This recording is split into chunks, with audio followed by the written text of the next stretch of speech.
Hey everybody, I'm going to post this video on Canvas for you as a review for your exam, which you're about to take once I get done with this video. So what you're going to do, I'm going to talk through the second part of the questions for um, the pages you were supposed to read the other day up to page 71.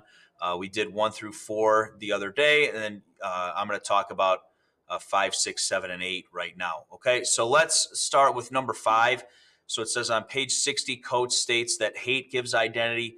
What did he mean? How can we make sense of this bold statement in the context of our identities as Americans? Okay, so I mentioned this. I said by stating that hate gives identity, Coach is explaining that when you name a group of people or individuals you hate, you illuminate the border. So what does that mean? So he mentions in the text a lot of like derogatory names for different groups of people. And so I think that he does that. He certainly does it purposefully, and it's to make a point. So his point is that by naming groups that you dislike or hate, you're bringing up or building up borders between people. And so that is in practicing hate against a group, you're building boundaries around them and thus excluding them. So this ultimately plays into basically his whole thesis for the book in that what he with him saying that there's only races for people who believe that race is such a thing. There's only like some of these groups for people who believe that people should be separated into groups. And so through the process of naming those we hate, we exclude them.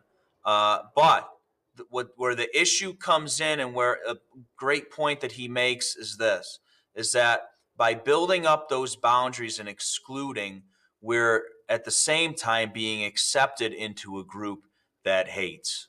Okay.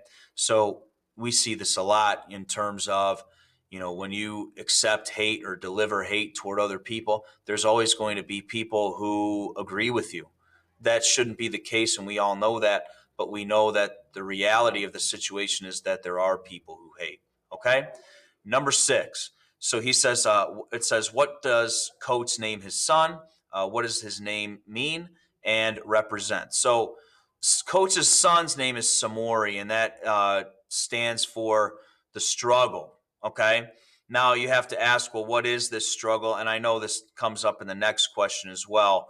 But his name stands for and refers to Samori Toure, who struggled against French colonizers. And to me, this is important because there's power in your name. Okay, you have your name for a reason.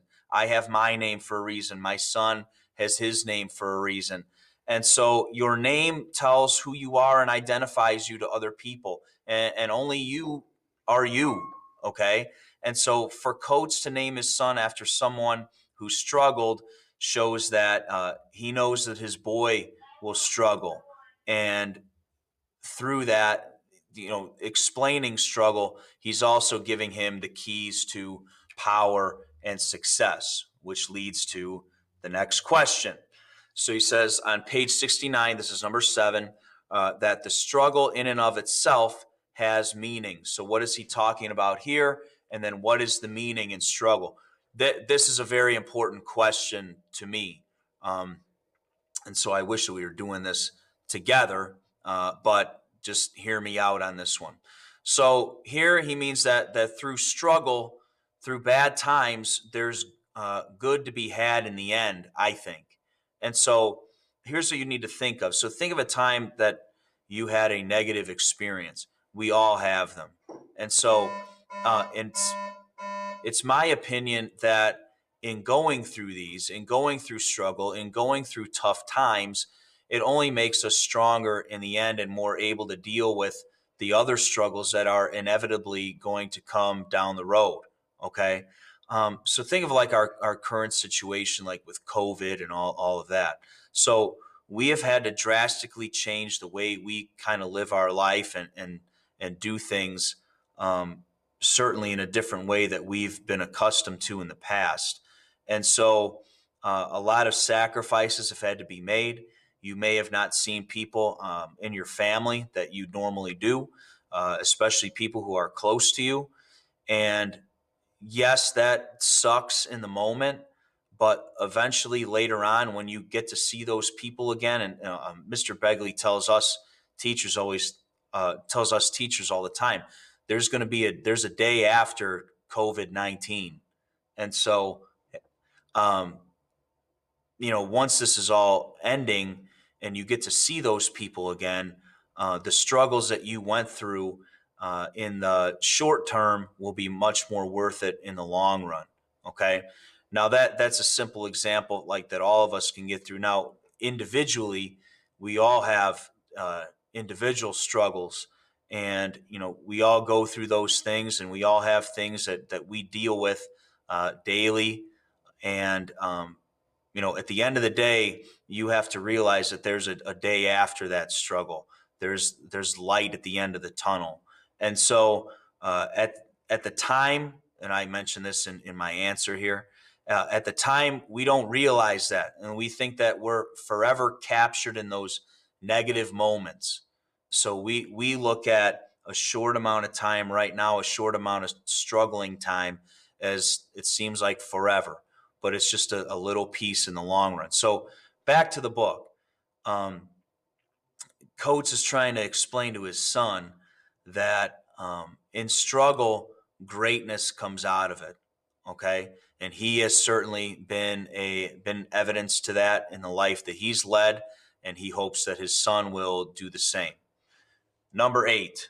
Okay, this is the last question. There's 2 parts here.